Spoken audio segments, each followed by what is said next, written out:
جاؤں جیتے رہو عماد رضا. اور اب میں دعوت دوں گا افسر کربانی کو. سلام پیش کریں گے افسر کربانی.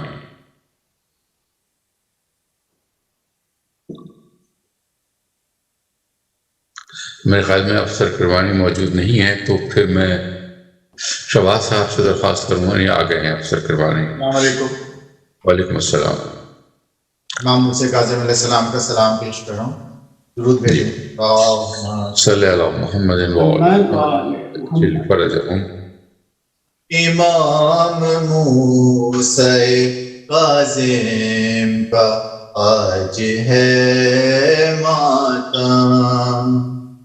امام موسیٰ کاظم کا آج ہے ماتم.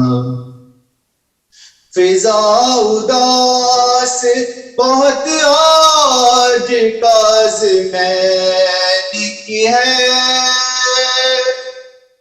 فضا اداس بہت آج کاظمین کی ہے.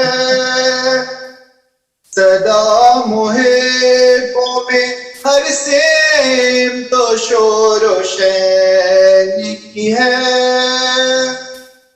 غم میں دل برے جعفر کے سب کی آنکھیں نا. امام موسیٰ کاظم کا آج ہے ماتم. تھا تنگ قید ستم 400 کی تاریکی. تھا تنگ قید ستم 400 کی تاریکی. کٹی امام کی جسم جوانیوں پیری. نہ کوئی پوچھنے والا نہ مونس و ہمدم. امام موسیٰ کاظم کا آج ہے ماتم. شفیع نے دی جوئی کاظم کو شیش پگھلا کر. شفیع نے دی جوئی کاظم کو شیش پگھلا کر. امام ہو گئے رخصت تڑپ کے گھوٹ گھوٹ کر. اسی امام کا تابوت اٹھا رہے ہیں ہاں. امام موسیٰ کاظم کا آج ہے ماتم. رضا تڑپتے ہیں بے چین خم کی معصومہ. رضا تڑپتے ہیں بے چین خم کی معصومہ. کے سر سے ان کے اٹھا آج باپ کا سایہ. لپٹ کے بھائی بہن بہن کرتے ہیں پیہان. امام موسیٰ کاظم کا آج ہے ماتم. امام موسیٰ کاظم کا آج ہے ماتم. جزاک اللہ. اور قبل اس کے کہ میں شہباز صاحب کو دعوت دوں مرثی کے لیے، خواتین و حضرات ایک اعلان سماعت فرمائیے. سفر امام حسین علیہ السلام کے سلسلے میں جمعہ 11 مارچ کو 8 بجے ایک مجلس عزا منعقد ہوگی. زوم پر آن لائن آپ اسے سن سکتے ہیں. جمعے کو 8 بجے شب سفر امام حسین علیہ السلام کے سلسلے میں.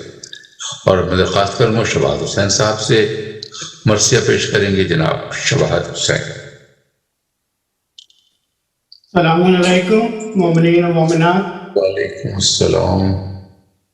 3-4 شعر امام خاتم امام کی خدمت میں مرثیہ قبل.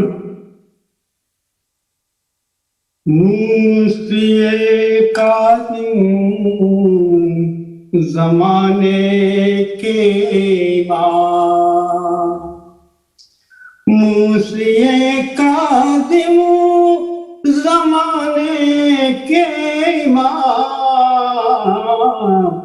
ہے نبی کے ساتھ میں، ہے نبی کے ساتھ میں قائم مقام. ہے بلندی اتنی، ہے بلند اتنی زمین کاظ میں، کرتا ہے جس کو فلک جھک کر سلام، کرتا ہے جس کو فلک جھک کر سلام. یوں گزاری قید خانے میں حیات، صبح ایمان بن گئی زنداں کی شام. قید خانے کی عبادت ہے گواہ، قید خانے کی عبادت ہے گواہ. مل گیا حق کی نمازوں کو دوام. موسی کاظم زمانے کے امام. صلوات اللہم صلی صلی علی محمد وآل محمد وعجل فرجہم. فاتحہ شہیدان کربلا حضرت امام موسی کاظم.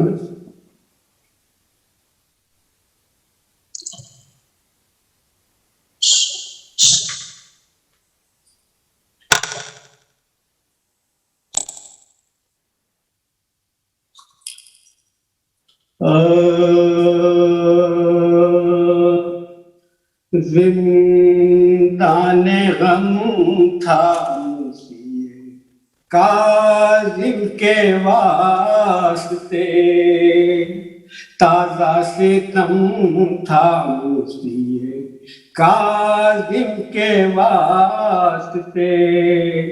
ارے آرام کم تھا موسی کاظم کے واسطے، بے حد علام تھا موسی کاظم کے واسطے، بے حد علام تھا موسی کاظم کے واسطے.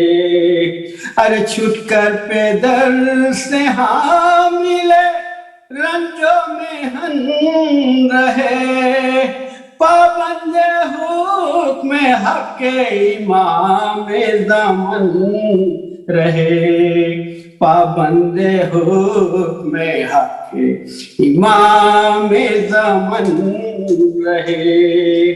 پیارا بہت تھا جعفر صادق کو اپنا ماں، حضرت کے بعد ابر ستم نے نہ دی پناہ.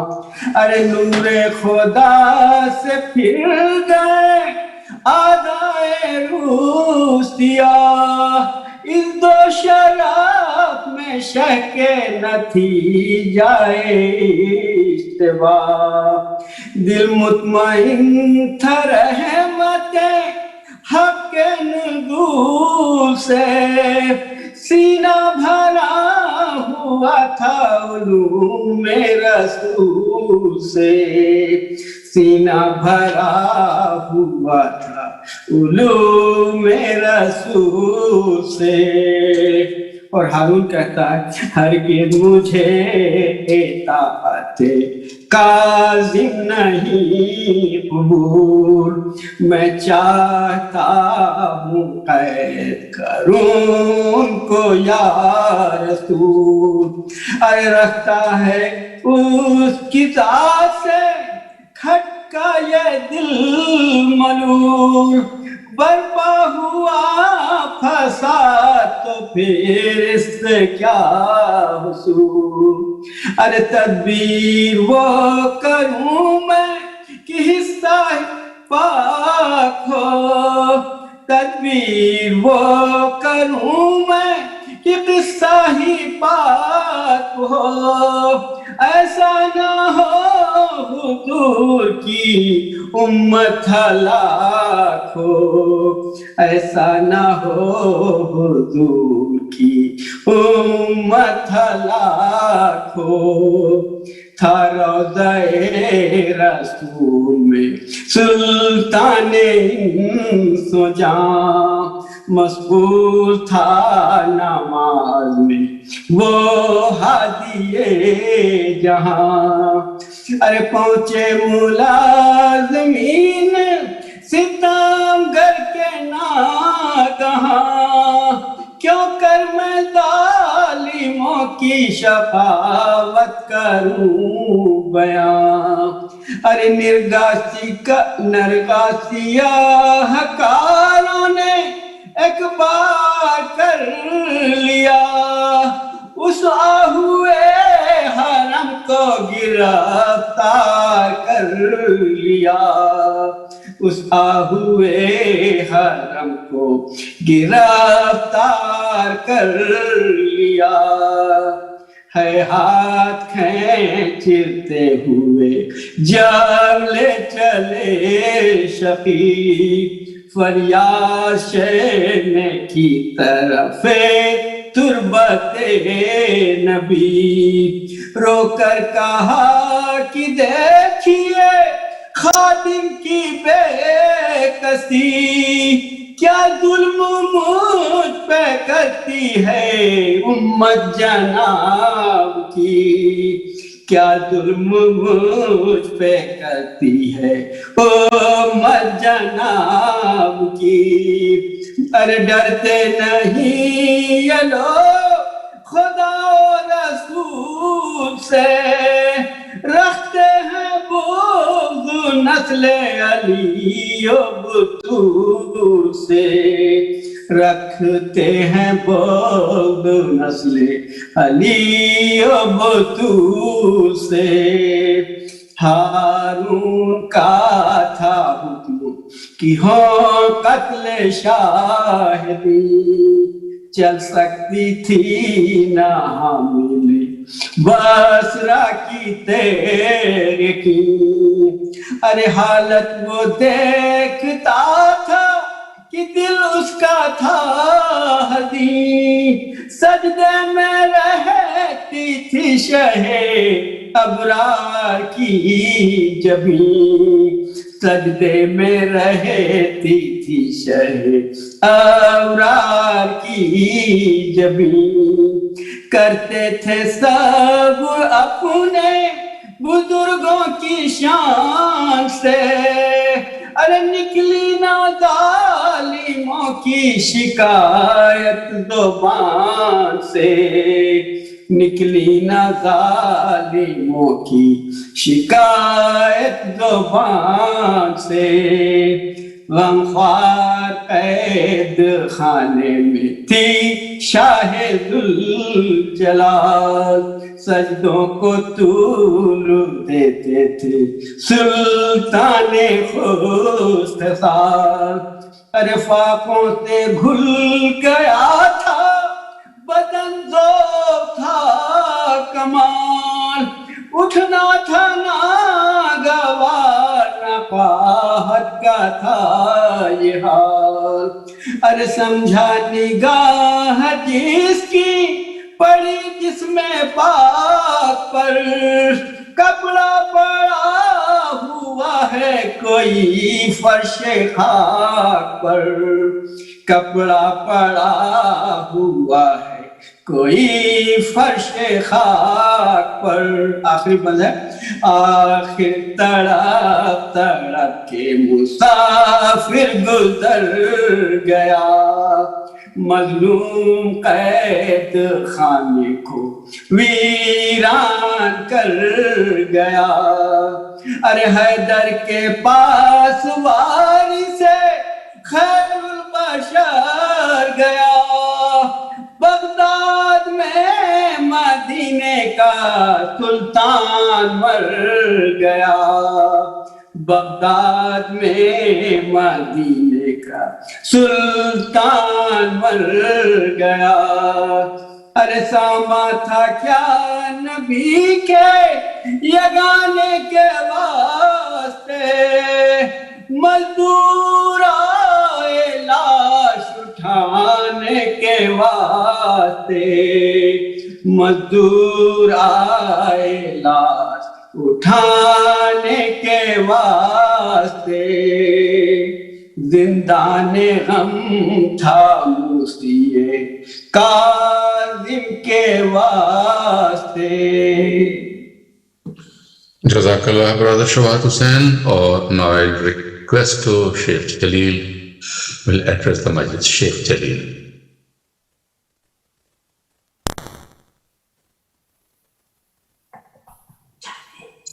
أعوذ بالله من الشيطان اللعين الرجيم. بسم الله الرحمن الرحيم. الحمد لله رب العالمين، ثم الصلاة والسلام على أشرف الأنبياء والمرسلين، سيدي وحبيبي ونور قلبي، طب القلوب ودوائها، وعافية الأبدان وشفائها، ونور الأبصار وضيائها، أبي القاسم محمد. اللهم صل على محمد وآل محمد وعلى أهل بيته الطيبين الطاهرين المعصومين الهاديين الذين أذهب الله عنهم الرجس وطهرهم تطهيرا. اللهم صل على محمد وآل محمد وعجل فرجهم.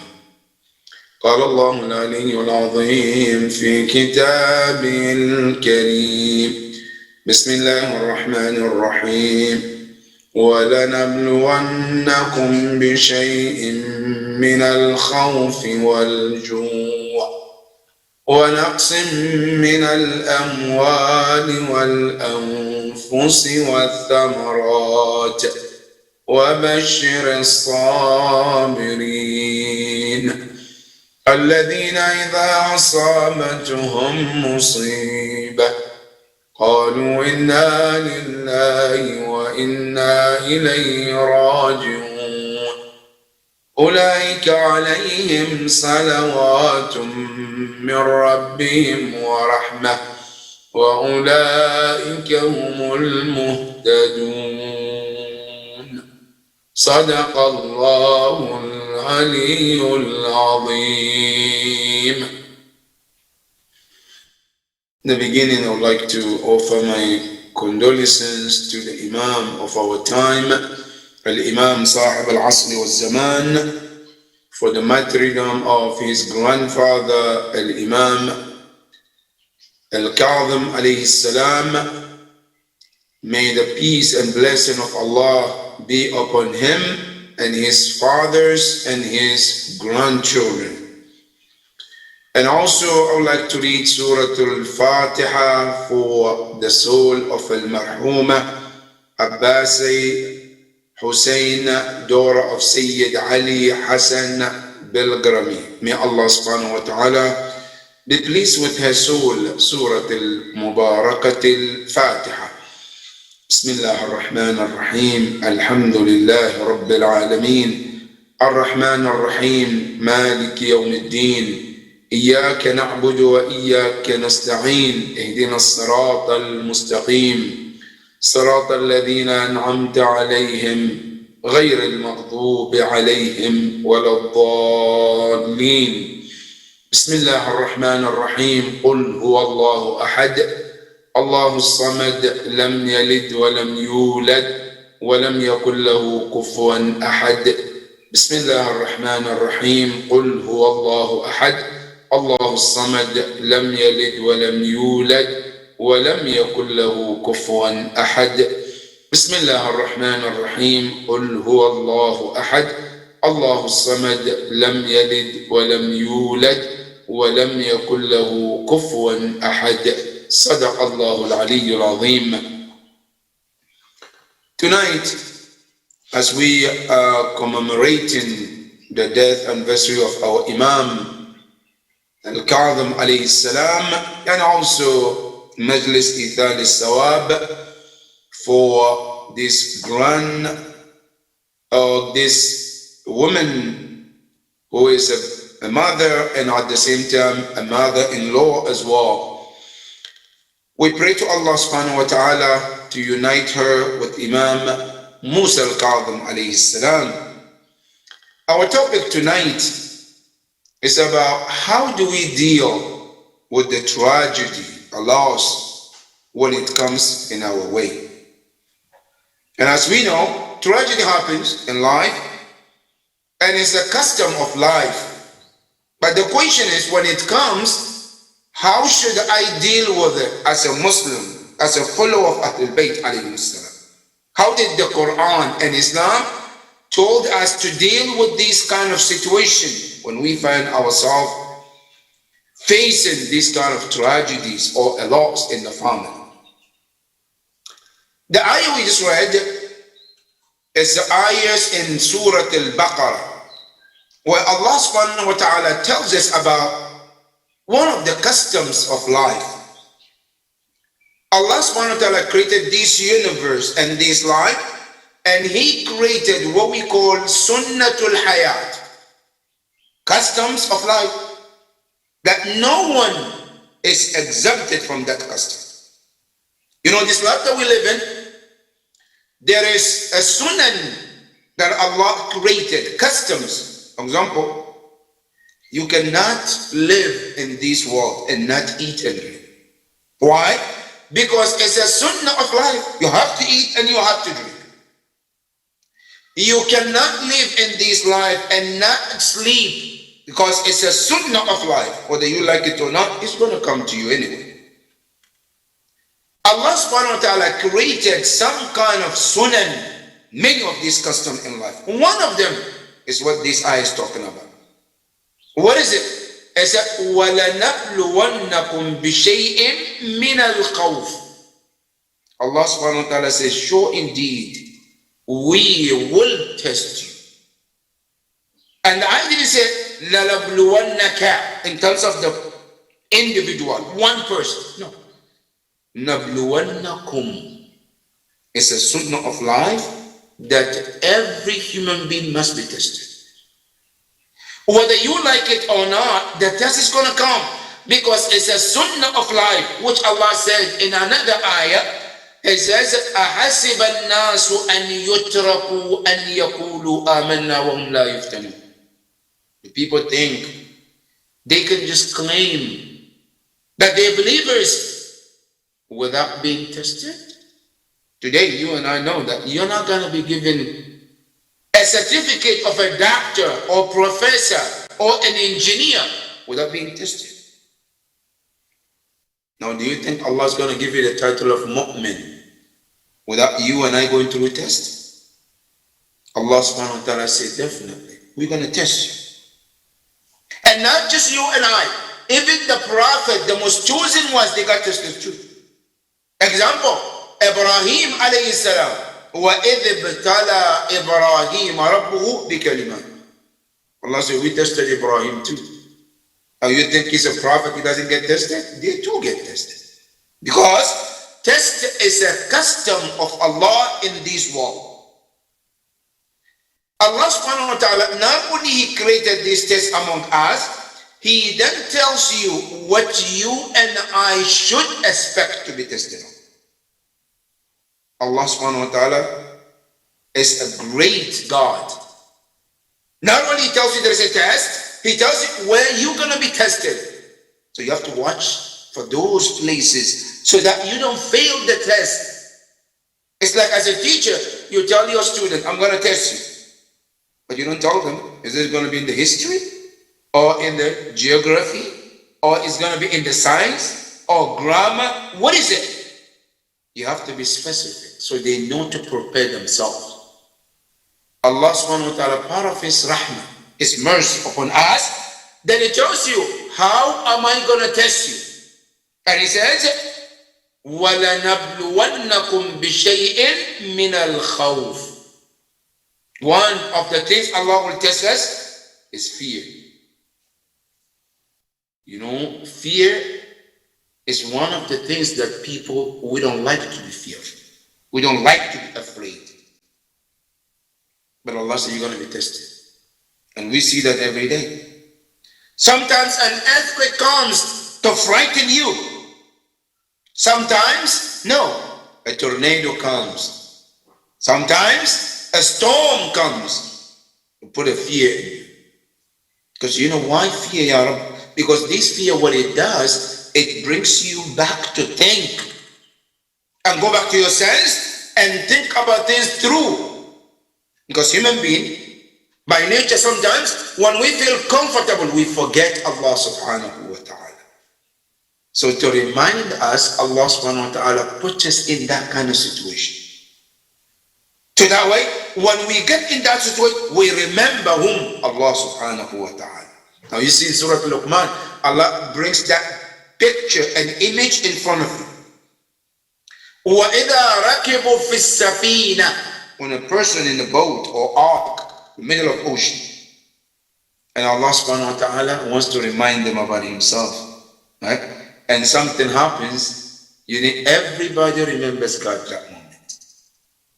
Everybody tries to connect with God at that moment, right? But what happens? فَلَمَّا نَجَّاهُمْ إِلَى الْبَرِّ. When Allah rescues them, come back to the land, then the first thing they start to do is to start calling another partner with Allah subhanahu wa ta'ala. That's human being. So this fear comes to remind us about Allah subhanahu wa ta'ala. That's number one. And number two, a fear comes to teach us a lesson. And the lesson is, when you are in fear and you get out of that situation and you find peace, then you remember the value of peace. Now, when did you remember the value of peace? Because you were fearful before. And you know that feeling is not good. So when the moment you fear, you get out of that fear and you become calm and now you feel secure, then you started, maybe that might bring you to remember Allah and appreciate that moment that you find yourself in. That is one of the reasons, one of the hikmah why Allah tests us with the fear. That's number one. Number two, not only fears, وَنَقْسٍ مِّنَ الْأَمْوَالِ. نَقْسٍ مِّنَ الْأَمْوَالِ, poverty. It's one of them too. You know, human being by nature is arrogant when he or she has things and they feel they don't need something. Listen to the Quran in Surah Al-Alaq. Allah subhanahu wa ta'ala says, إِنَّ الْإِنسَانَ لَيَطْغَى أَنْ رَآهُ اسْتَغْنَى. Human being by nature, he will become arrogant when he feels he is self-sufficient, doesn't need Allah, he has money, he has power. Then they become arrogant. But the moment they lose things, they become needy, then they come back to their sense. Then they remember Allah subhanahu wa ta'ala. Now, even though poverty is not a bad thing, it's a good thing. But by nature, we don't want to be poor. People want to have everything they want, everything they dream in life. So Allah subhanahu wa ta'ala said, one of the tests that we're going to test you is naqsum min al-amwal. You see, a person is rich, wealthy, has everything. Then suddenly Allah tests them by taking what? Naqsun min al-amwal. The money started to decrease. And then slowly become poor. Nothing else. Look at Khadija alayhi salam, one of the examples. She started very wealthy, very rich. But at the end, with the test of Allah subhanahu wa ta'ala, she started to lose things. Right? Now people, sometimes when we started to lose things, that's when we lose our mind too. We forget Allah subhanahu wa ta'ala. We started to run from one place to another, looking and forgetting Allah subhanahu wa ta'ala. You see, Musa alayhi salam, when he left Egypt and he went to Madian, suddenly Musa alayhi salam had everything. He grew up in the house of Fir'aun. He got everything he can think of. But in a matter of a seconds, he lost everything. Now, he doesn't have a family. He doesn't have a power he used to have. He doesn't have the dignity he used to have among the people. He doesn't have even home, a place to call home. Not even food for Musa alayhi salam. At that moment, he sat and he says, Rabbi bima anzalta alayya min khayrin faqir. Ya Allah, thank you for sending this, making me needy to you. So remember Allah subhanahu wa ta'ala. Allah subhanahu wa ta'ala, that's part of the test. That is number two. Number three, وَالثَّمَرَاتِ. الثَّمَرَاتِ, food. See, sometimes Allah subhanahu wa ta'ala blesses us with so many blessings of food. But we don't appreciate this food that put in front of us. We take it granted. Sometimes what do? We waste the food. Sometimes we take it granted. But what Allah subhanahu wa ta'ala does is to test you and I. That a time comes you cannot even find the food. Now you look, certain part of this country, America for example, we take things granted. But certain thing comes and then immediately a click in our mind. Something that we never think we can stand in the queue to buy. Now you stand in the queue to buy. Allah subhanahu wa ta'ala says, وَنَقْسِم مِّنَ الثَّمَرَاتِ. We reduce some of these blessings of food. This food is a great blessing that Allah has given to you and I. It goes through so much to get to you and me on the table. Allah subhanahu wa ta'ala tells you, فَلْيَنْظُرُ الْإِنسَانُ إِلَىٰ طَعَامِهِ. Let each and every soul think about the food they eat. What is the process? Allah subhanahu wa ta'ala says, أَنَّا صَبَبْنَا الْمَاءَ صَبًّا ثُمَّ شَقَقْنَا الْأَرْضَ شَقًّا فَأَنْبَتْنَا فِيهَا حَبًّا وَإِنَبًا وَقَضْبًا وَزَيْتُونًا وَنَخْلًا. From that one seed, Allah says, in the process that it goes through, the process it goes through, we don't even think about it. The kind of blessings of Allah that it goes through to become a food for you and I, but still we don't even remember to thank Allah for it. Allah subhanahu wa ta'ala says, we're going to test you. Allah subhanahu wa ta'ala says, وَالْأَنفُسِ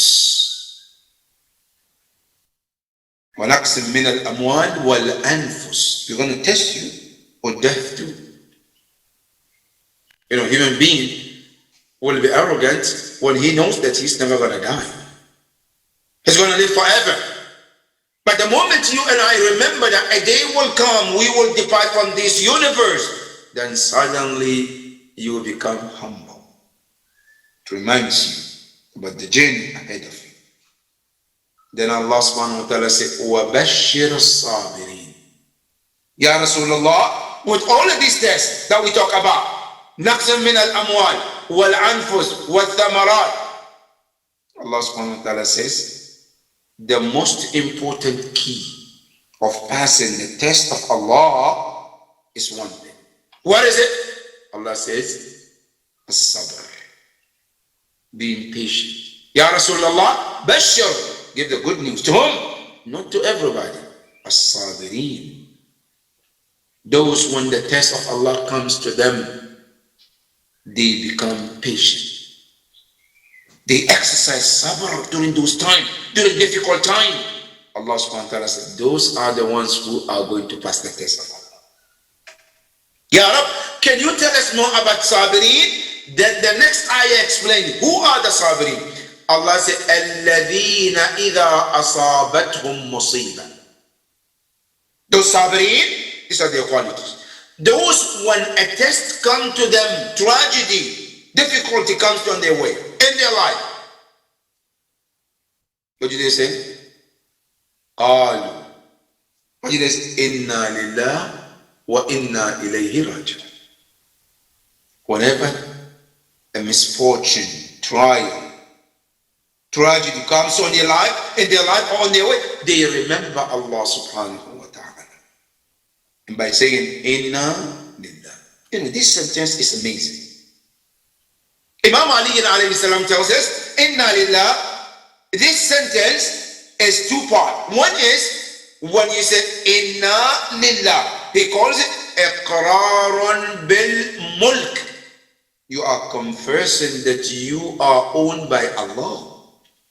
Inna lillah. We belong to Allah. I'm owned by Allah. It's called iqrar. That you're not on your own. You are here because of someone. Allah subhanahu wa ta'ala. Wa inna ilayhi raji'un. And it's called that also. وَإِنَّا إِلَيْهِ رَاجِعُونَ إِقْرَارٌ بِالْهَلْكِ. You also confessing that you're not going to live here forever. You're here for a matter of time. When the people go through tragedy and they were able to remember Allah subhanahu wa ta'ala. Inna lillah, that Ya Allah, we all belong to you, and to you we all shall return. Allah subhanahu wa ta'ala says, أُولَٰئِكَ عَلَيْهِمْ صَلَوَاتٌ مِّن رَبِّهِمْ. Those are the ones who has blessings of Allah upon them. When a person realizes how much he is belong to Allah and how he is going to return back to Allah, he says, أُولَٰئِكَ عَلَيْهِمْ صَلَوَاتٌ. Those people, they have the blessings of Allah. وَرَحْمَةٌ. And the mercy of Allah. وَأُولَٰئِكَ هُمُ الْمُهْتَدُونَ. Those are the ones who are guided. That is Allah subhanahu wa ta'ala's teaching. Now, as we mentioned this verse, now what can I do as a Muslim when a tragedy comes in my life? Lost somebody dear to me. What should I do? Here there are 5 things we want to remember. 5 things we want to mention to be a lesson for all of us. Lesson number 1 is to understand that ad-dunya daru imtihanin wa ikhtibar. You got to understand that this world is the world of tests. And we all must be tested. And your test can be anything. Not only that, everything in this life that you go through, you see, is a test for you. And when I say test, I don't mean tragedy have to be the only test. No. When we say test, everything that you go through, whether it's a positive in your life or it is negative in your life, is a test. Now, sometimes we think that when things becomes negative, that is when it's test. But when it's a positive, then it's a blessing. No. Listen to Quran. Allah tells you that everything in your life is a blessing. And every blessing in your life is what? It's a test. Yes, you can view it as a bad thing sometimes, but it's a blessing. But that blessing is a test too. Now, I have a very good wife. It's a test. How is a test? It's a test of Allah to see if you are going to appreciate that blessing.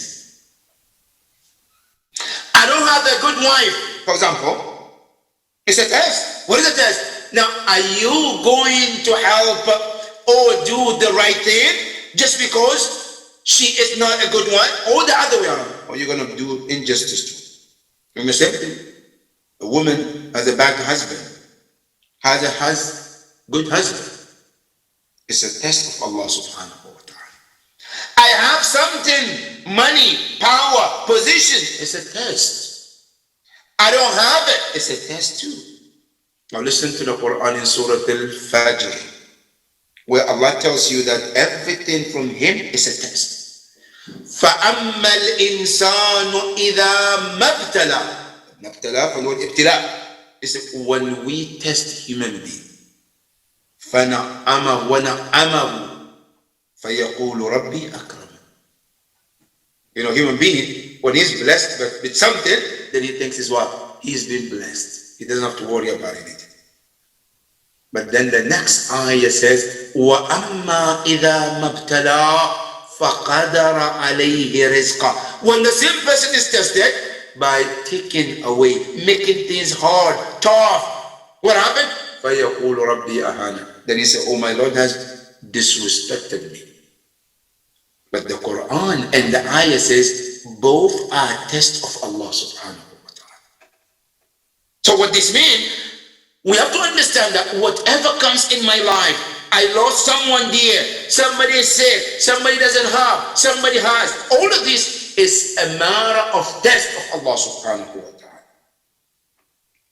Now, giving you example, you see, Asif bin Barkhia.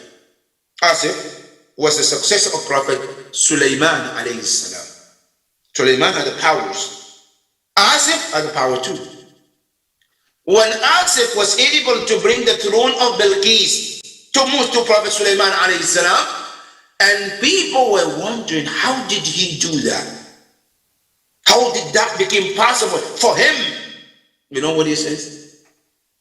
He says, هَذَا مِنْ فَضْلِ رَبِّي. Before you think I'm a great person, he said, don't think of me about it. Don't think about me in that way. He said, this is from Allah, min fadli Rabbi. So, you know, sometimes when we are able to achieve something great, that's when we become arrogant. Asif, he said, no, that's when I become humble. This is from Allah. And then he says, liyabluwani.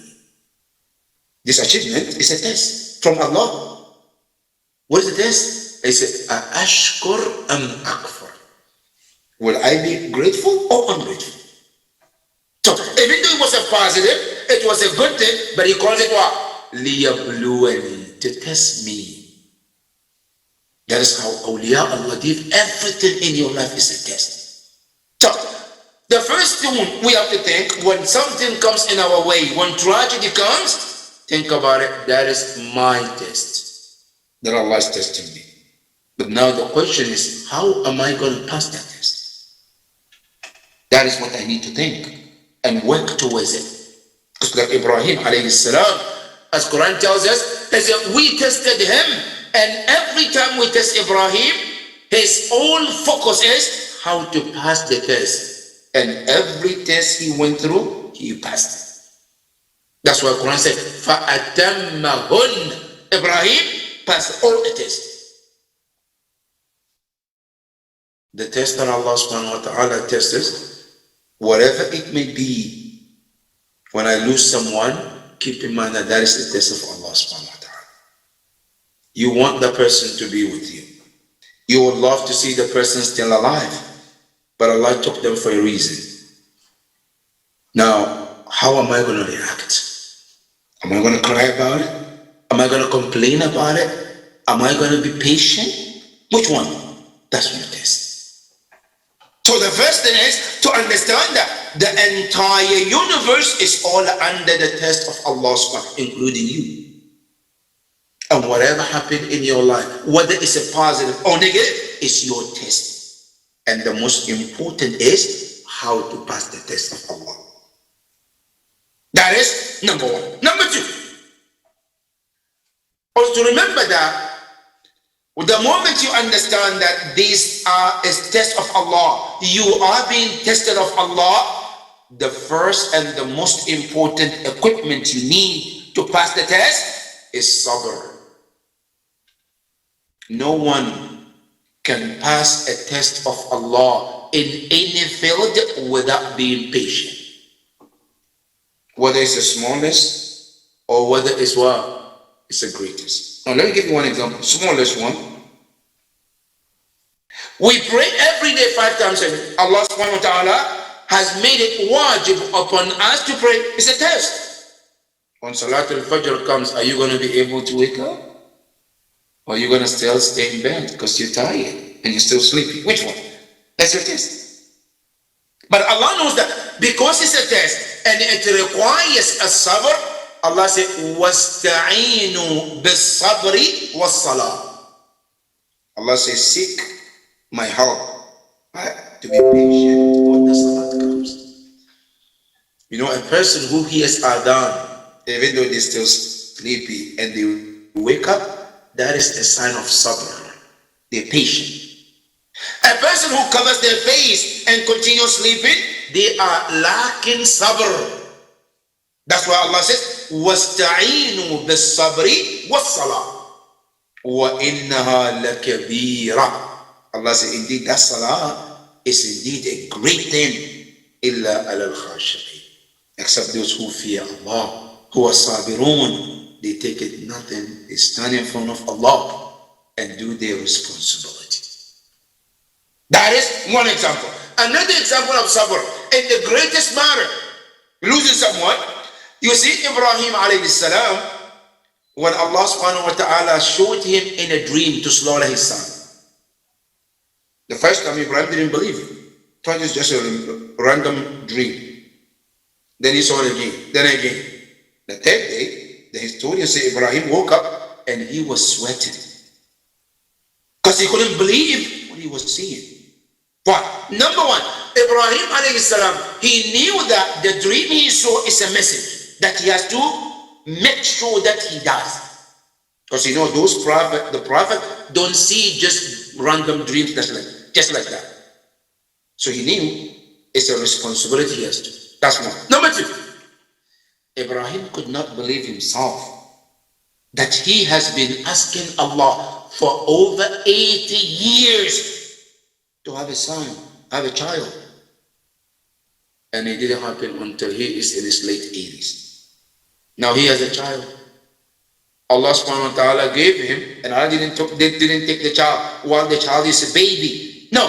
Quran said, فَلَمَّا بَلَغَ مَعَهُ السَّعِي. Until the baby reached at the age where Ibrahim can benefit from that child. Bring me a cup, get me a water, go do this, right? At that time, Allah said, I want that child back. And how do you want the child back? He said, Anni adbahuk. Allah tells me, you should slaughter your own son with your hand. Now, you imagine if you even have a pet you keep in your house, right? You become a friend to that pet for a year or 2 years. Can you really have a heart to slaughter that pet with your hand? Of course not. Now, imagine your child, your son. Now, Allah subhanahu wa ta'ala tells Ibrahim to do that. How difficult this test could be. Right?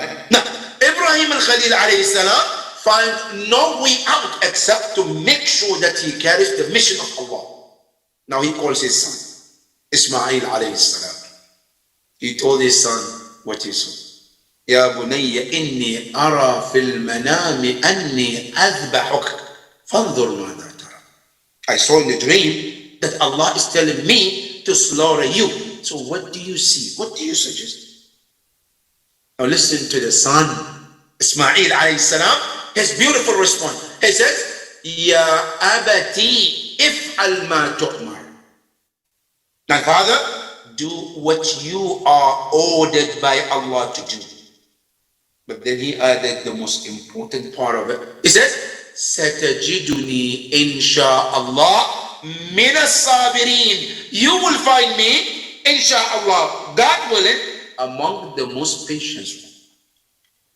Now he added, Satajiduni insha'Allah min al-amin, min as-sabirin. This is a difficult test. Not for the father, for the son too. That is why Quran says in Surah As-Safat, at some point, both the father and the son has to surrender to Allah for that will.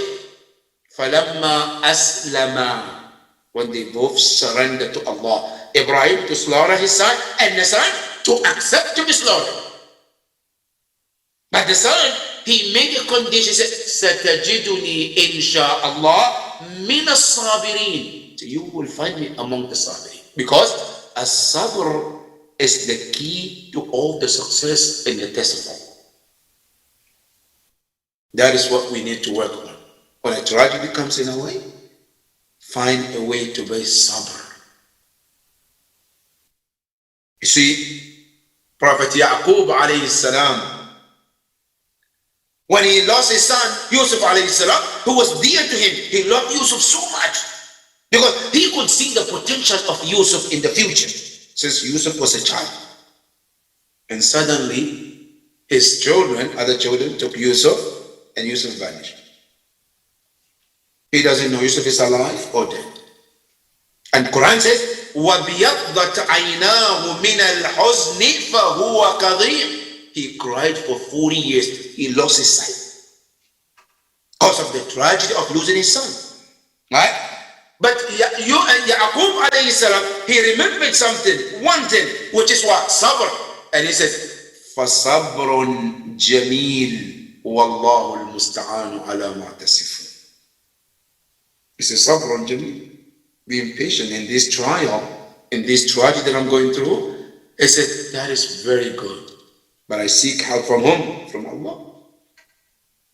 So whenever a tragedy comes, we have to find a heart to be patient, sabr. And that is the second thing important. That is number 2. Number 3. When a tragedy comes on your way, the first thing you have to remember is to practically say, Inna lillah wa inna ilayhi raji'un. This word is very important.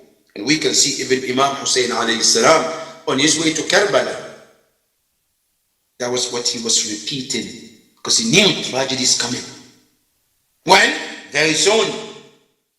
But he kept repeating this. Even the historians say his son, Ali al-Akbar, one night as they were sleeping, he heard his father was constantly repeating this word. He woke up and he says, Ya Abba, oh my father, I heard you saying, Inna lillah wa inna ilayhi raji'un. Is everything okay? Then the father said, Ya Bunay, oh my son, I see as we are coming closer to our death. The tragedy is coming very close. That's why I keep saying what? Inna lillah wa inna ilayhi raji'un. And why is inna lillah so important? Because what it is a word or sentence of comfort. It brings a comfort to a person going through difficulty, especially when you lose somebody. Right? What is it? What it does tells you is 2 things. One is that everything in this universe, it belongs to Allah. And when something belongs to someone and they take it, who are you to be complaining about it? That's what it is. Inna lillah, which means myself and everything I own and everything surrounded me, all in combined, belongs to Allah.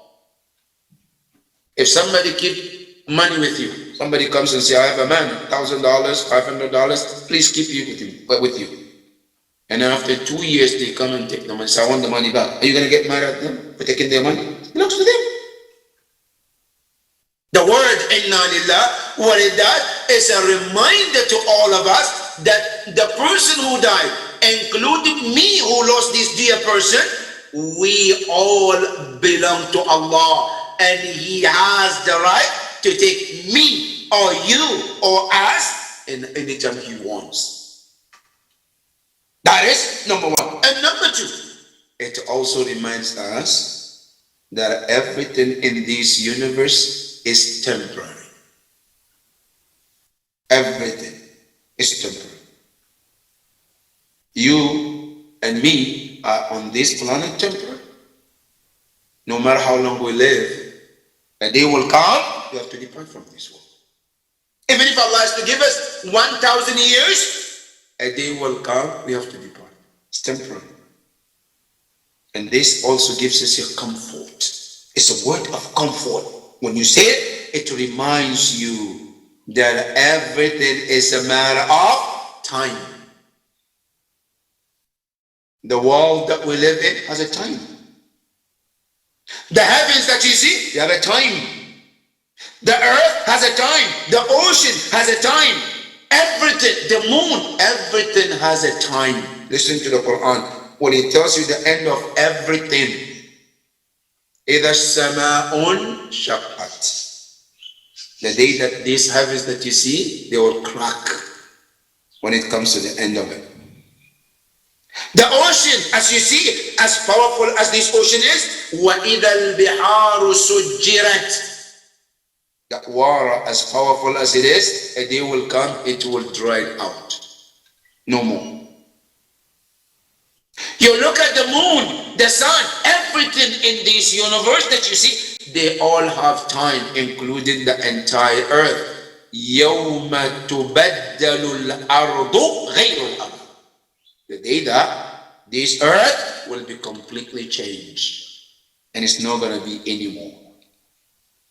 So the word Inna Lillah is a word of comfort to remind us that everything in this world is what? Is temporary. And bear in mind that if there is anything to be permanent, the Prophet and Ahlul Bayt would have been here. If Allah wanted anyone to live on this planet permanently, right? You and I would have seen the Prophet and Ahlul Bayt still living. But where are they? They too left this world too. That's how you and I have to live too. That's why the Quran tells you. You and I in the Quran, Allah subhanahu wa ta'ala says, إِنَّكَ مَيِّتٌ وَإِنَّهُمْ مَيِّتٌ. You are dead and so they are too. That the world is all about what? We all are here temporary. That is number 3. And number 4, to remember that during difficult time, that is when you need what? Allah subhanahu wa ta'ala. When things brings you down, that's when you need what? Allah subhanahu wa ta'ala. Let me give you an example. When you have a phone, and the phone, the battery is coming low, it's about to die, what do? That's when you look for what? For plug. To do what? To plug it in so it can get the charger. Right? The same thing applies to us too. During the time of tragedy, we feel down, we feel low. At that moment is when you need Allah subhanahu wa ta'ala. That is when you need to strengthen your relationship with Allah. That is when you need to connect with Allah at that time. Because at that time, you are now experiencing being low. Your mind, your heart, your body, everything started to become weak. And you need to connect with Allah. You need to strengthen your iman, your faith. Because Allah subhanahu wa ta'ala tells you and I in the Quran, وَالَّذِينَ جَاهَدُوا فِينَا لَنَهْدِيَنَّهُمْ سُبُلَنَا. Those who strive towards us, right? Allah said, we will then guide them. You have to strive at that point towards Allah. As you do strive towards Allah, then what? What Allah does is to make sure that He does whatever is the best for you at that moment. And that is the moment we need Allah subhanahu wa ta'ala. And remember Allah subhanahu wa ta'ala at that moment to help you to overcome those difficulties. Because at that moment, nothing can help you or save you from that difficult time except Allah subhanahu wa ta'ala. That is something to keep in mind, huh? That is number 4. Number 5, to also remember that everything that happens in this life, it happens in front of Allah. Bi'aynillah. That Allah is watching and He knows about it. If Allah subhanahu wa ta'ala is unaware about it, you might become sad. You might become disheartened, but the moment you know He's watching, then at least it gives you some comfort. He knows what is happening. He saw what you lost. He knows your situation. He knows how weak you are. And He knows you need comfort. That is when Allah comes in. Allah subhanahu wa ta'ala, He will not come to you unless you call on Him for help. Now you look in the Quran, Prophet Nuh alayhi salam, when he was going through so much with his people, they would not listen, they would not obey him, they would not do anything. He surrendered to Allah. Say, Ya Rabbi, you see me, you know me. I've called my people. Da'awtu qawmi laylan wa nahara. I call them twice every day. One in the morning, one at night. فَلَمْ يَزِدْهُمْ دُعَائِي إِلَّا فِرَارًا. But my call does nothing but even let them even drive away. You run away. The more I call, the more they run away. Then Allah subhanahu wa ta'ala said to Nuh, this is a comforting word. When we put everything in front of Allah and we let Allah know that, Ya Allah, we are here and we know you're watching, and we surrender everything to you. Then Allah said to Nuh, وَاصْنَعِ الْفُلْكَ بِأَعْيُنِنَا. Ya Nuh, he said, make the ark. But where? In front of our eyes, while we're watching you and helping you and guiding you. You know, a lot of time we forget when, especially when something happens in our life, especially when it's negative, we forget that Allah is watching. We forget that Allah can do something. We forget that Allah is there to help. Allah told him, وَاصْنَعِ الْفُلْكَ بِأَعْيُنِنَا وَوَحْيِنَا. He said, do this ark, make this ark. He said, in the front of us. And not only that, وَوَحْيِنَا. We will tell you. Because you know, you are not a carpenter. Where did you learn how to make an ark? Right? I said, وَوَحْيِنَا. We will send the revelation to you, how to do it. And that's what happened. So, we need to remember, whenever a tragedy comes on our way, remember Allah subhanahu wa ta'ala, that He's watching. And He knows and He sees. But just surrender everything to Him. That is one of the things we need to remember. And even Imam Hussein alayhi salam, do you know on the day of Ashura, Imam Hussein has a beautiful word similar to what Prophet Nuh was telling Allah subhanahu wa ta'ala. That he says, أَهَوَّنَ مَا نَزَلَ بِي أَنَّهُ بِعَيْنِ اللَّهِ. You see, what makes it easy for my tragedy, Imam Hussein says, my tragedy, what makes it easier is that whatever I'm going through is in front of Allah's eyes. بِعَيْنِ اللَّهِ. He's watching. He can see it. He knows it. I don't have to tell him. Maybe I might miss some story. I might miss a word. No, I don't have to. He knows everything. And that's enough for me. If we can understand that everything that happens to me at this time, in this year, is all in the front of Allah. He knows and He sees everything. And that's enough. That also helps to give us that comfort that we need. The last, not the least. When we go through tragedy, doesn't matter what kind of tragedy you're going through. Search the tragedy of Ahlul Bayt. And you will find if you ever gone through something, they have been through the worst. Now you name it. Go through the history. If you took you lost a father, Ahlul Bayt, they lost father too. If you lost a grandpa, they lost a grandpa too. If I lost a father, they lost a father who's better than my father. If I'm crying because I lost a grandpa, no, they lost a grandfather better than my grandfather.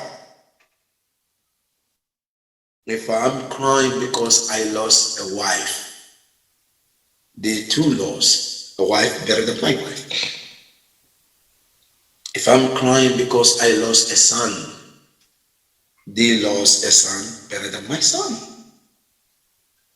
If I'm crying because I lost a daughter, they lost a daughter better than my daughter. If I'm crying because of any situation I found myself into, trust me, Ahlul Bayt went through the worst. And when you go to their history and their life story, that story of Ahlul Bayt alayhimus salam will calm you down. Because if you think you're going through so much and you hear Ahlul Bayt, then what happens? Your tragedy becomes as if it's nothing. You look at the life of our Prophet. You think he lost a father? He lost his father before he was born. Didn't even get the opportunity to see his father. Some of us, no, we got a father, but the father lived with us, raised us, even lived with us for years, and then he left this world. The Prophet didn't even see his father. And surely his father is better than my father. If you think I lost a mother, Rasulullah lost his mother too. When? At the early age too. If you don't compare my mother to his mother, no comparison. His mother is better than my mother. I want to cry, Ya Rasulullah, I lost a son. Prophet said, I lost children, not one. My son, Qasim, died early age. I lost him too. I lost Tahir. I lost also Ibrahim. The day the Prophet was burying his son. Ibrahim, he says, Tadmu'ul ayn. The eyes are shedding tears. وَيَحْزَنَ الْقَلْبِ. And the heart is filled with grief. وَلَا نَقُولُ مَا يُسْخِطُ الرَّبِّ. But we're not going to say things to upset Allah subhanahu wa ta'ala. That is Rasulullah. If you think you lost a wife, Rasulullah lost Khadija too. You think you lost a daughter, Rasulullah lost Fatima. You lost a grandson, or he lost Imam al-Hassan and Hussein. Every tragedy you can think of, Rasulullah and Ahlul Bayt went through it. And when you read their story and their life, it makes it easier for you. You think you're going through difficulty? Read the story or the life of Imam Musa al-Kadhim alayhi salam. Now you and I, you might be going through difficulty. You have no food, you have no water, you have no job, you have no home, you have no... But at least you have one thing, which is you have your freedom. You can walk around. With Imam Musa al-Kadhim, not only they took everything away from him, including his freedom. That most of his life was in prison. And not just in prison that today you and I can see. You can go visit. Somebody's in prison. They can call. Not that kind of prison. A prison that Imam Musa al-Kadhim cannot tell day from night. The first time when they put Imam Musa al-Kadhim in the prison, he went to Sajda straight. And he thanked Allah. Say, Ya Allah, I've been looking for opportunity to serve you. And here the opportunity has come to serve you. But then Imam Musa al-Kadhim alayhi salam, they started to put him into worse situation than worse. From one worse to another. It came to the point where Imam Musa al-Kadhim alayhi salam started to ask Allah to intervene. A situation got with Imam alayhi salam, he cannot even tell, are you in day or night? Some of these prisons that they put Imam Musa al-Kadhim alayhi salam, it takes a long time just to walk to get underneath of where Imam is. And as you walk, you don't know what you're walking through. You don't know, you can't even see where you're walking to. And that is where Imam was put into. And not only that, Imam Musa al-Kadhim alayhi salam was not even allowed to speak to people. Was not allowed to communicate to people. Was not allowed to talk or even answer people's questions. That's the life of Imam Musa al-Kadhim alayhi salam. That's why we call him Ya Sahib al-Sijn, the companion of prison. Some of our Imam, were in house arrest. Some of our Imam were in prison too. Were put in the chains. Imam Zayn al-Abidin alayhi salam. But Imam Musa al-Kadhim alayhi salam, what makes it different with his life compared to other Imams is he was put into prison and most of his life was spent in prison. Most of his life was in prison. Not like some Imams, they were there for years and then they came out. No, Imam Musa al-Kadhim alayhi salam, most of his life was spent in prison. And again, not the regular prisons that you go back and forth. No. The worst of those prisons came to the point where Imam alayhi salam was asking Allah, Ya Allah, khalasni. Ya Allah, rescue me from this tragedy, from this difficulty. But when the time came where the enemies of Allah, they found there is no way out with Imam alayhi salam, the only way out is to put a poison in the food of Imam Musa al-Kadhim alayhi salam. One of his companions managed to go see Imam Musa al-Kadhim alayhi salam. The moment he saw Imam, he busted into tears because the situation was so bad. As he was crying, Imam Musa al-Kadhim was crying. Then he asked Imam, when are you going to be released? When are you going to come out of this? Ya ibn Rasulillah. Then Imam told him, Inshallah, very soon. Very soon, how soon? He said, tomorrow. He said, where? Imam told him, meet me on the bridge. Imam told him. This clueless companion, he didn't understand what Imam was talking about. He came early in the morning, waiting to see his Imam, meet with his Imam. Suddenly he saw they were bringing a coffin. They left the coffin on the bridge and walked away. He was standing there. He didn't know whose coffin is this, who's dead in there. He didn't know. As he was standing there, then he saw Imam Ali ibn Musa al-Rida comes on that bridge. When he met Imam Ali ibn Musa al-Rida, he says salam to Imam, and then he asked Imam, what are you doing here?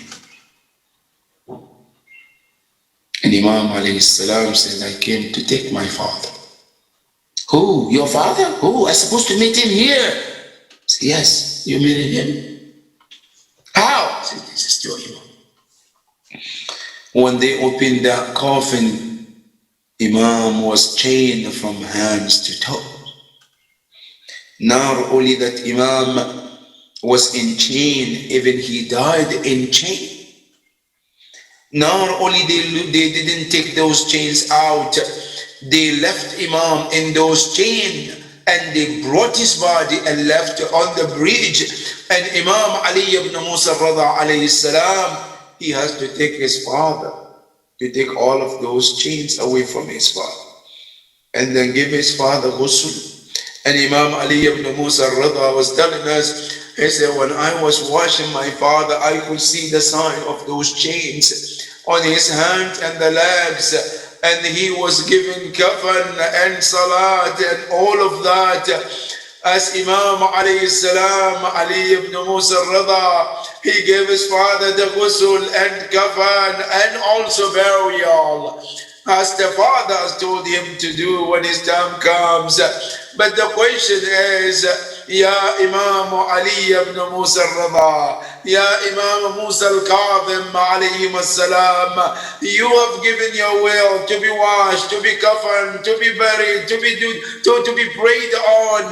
But what about your grandfather, Imam al-Hussein alayhi salam, who was left on the Ramda'i Karbala, on the plain of Karbala, bila ghusl wala kafani, without ghusl or kafan for 3 days. He was not only left bila ghuslin wala kafani, he was left bila ra'asin, without even a head with the body. Not only that, not only he was left without a head, he was also left with the stamp of the horse's feet on his body. Not only that, and Imam al-Hussein alayhi salam, he was left for days to the point where those traders has to come and pick the bodies of Abu Abdullah al-Hussein to be washed and to be covered and to be buried where the bodies are buried today. The narrator said, Imam al-Hussein alayhi salam, after his death in martyrdom, Zainab alayhi salam, she came looking among all those shuhada, trying to identify her for a brother.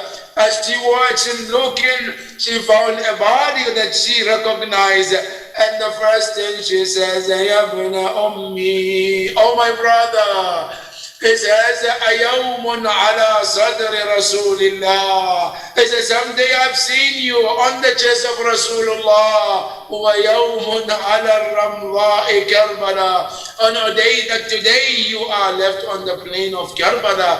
Bila ghuslin wala kafani. Without ghusl, no the kafan. Inna lillah wa inna ilayhi raji'un. وسيعلم الذين ظلموا أي منقلب ينقلبون والعاقبة للمتقين. إلى أرواح المؤمنين والمؤمنات لا سيما المرحوم عباسي حسين, daughter of Sayyid Ali Hassan Bilgrami, may Allah be pleased with his soul. Surah Al-Mubarakat Al-Fatiha. بسم الله الرحمن الرحيم. الحمد لله رب العالمين الرحمن الرحيم مالك يوم الدين إياك نعبد وإياك نستعين اهدنا الصراط المستقيم صراط الذين أنعمت عليهم غير المغضوب عليهم ولا الضالين. بسم الله الرحمن الرحيم. قل هو الله أحد الله الصمد لم يلد ولم يولد ولم يكن له كفوا أحد. بسم الله الرحمن الرحيم. قل هو الله أحد الله الصمد لم يلد ولم يولد ولم يكن له كفوا أحد. بسم الله الرحمن الرحيم. قل هو الله أحد الله الصمد لم يلد ولم يولد ولم يكن له كفوا أحد. صدق الله العلي العظيم. وصلى الله على سيدنا ونبينا محمد وآله الطاهرين. اللهم صل على محمد وجل فرجهم. شجاع حسین آپ پڑھیں گے. شجاع حسین. ہائے کر کر کے یاد سکینہ کو بغداد کا قیدی روتا ہے. ہائے کر کر کے یاد سکینہ کو بغداد کا قیدی روتا ہے. بازار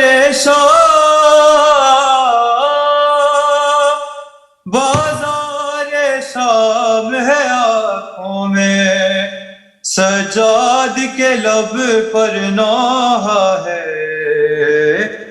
کر کر کے یاد سکینہ کو بغداد کا قیدی روتا ہے. خود قید جہاں پر کاظم ہے ہر دن ہے رات کے جیسا. زندان ہے یہ بھی تنگ مگر ہے رات رضا کا بابا. زندان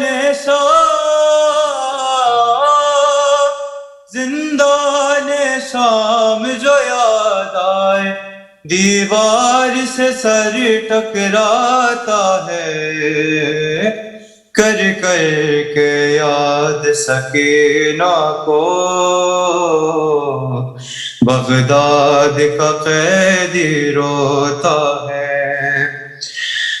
دور نگاہوں سے، لیکن اس کا بھی جوان ہے بیٹا۔ جب یاد رضا کی آتی ہے، رخ کرب و بلا کا، زخمی اکبر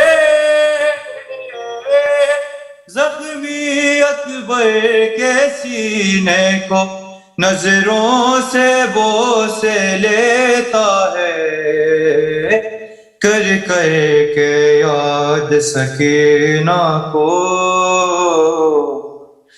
بغداد کا قیدی روتا ہے۔ اور جب شام کے سائے بڑھتے ہیں، بڑھتی ہے صدائے گریا، ایک درد سا دل میں اٹھتا ہے، کہتے ہیں تڑپ کر مولا، ہے ساتھ رضا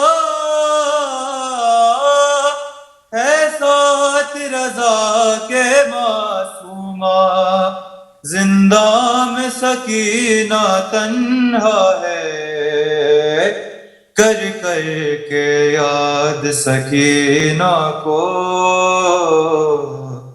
بغداد کا قیدی روتا ہے۔ اور مظلوم پرائے دیس میں ہے، ڈھارس ہے دل کو پھر بھی، مل جائے گا مجھ کو غسل و کفن، بستی ہے مسلمانوں کی، مظلوم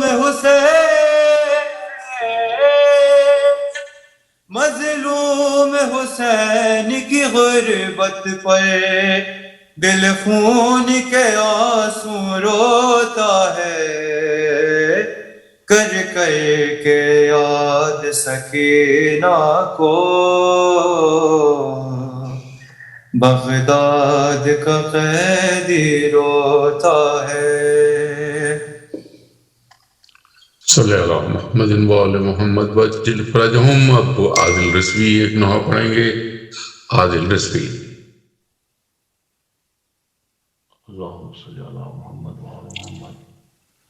حسین سب تیری قربانیوں کا صدقہ ہے، حسین سب تیری قربانیوں کا صدقہ ہے، کہ آج تک دل انسانیت دھڑکتا ہے، حسین سب تیری قربانیوں کا صدقہ ہے، غم حسین میں آنسو پھر اس کے بعد روں، غم حسین میں آنسو پھر اس کے بعد روں، خرید لو کہ یہ سودا بہت ہی سستا ہے، حسین سب تیری قربانیوں کا صدقہ ہے، مباہلے کی یہ صورت بتا رہی ہے ہمیں، مباہلے کی یہ صورت بتا رہی ہے ہمیں، کہ پنجتن کے مقابل جو آیا جھوٹا ہے، حسین سب تیری قربانیوں کا صدقہ ہے، اور حسینیت کو لہو چاہیے بقا کے لیے،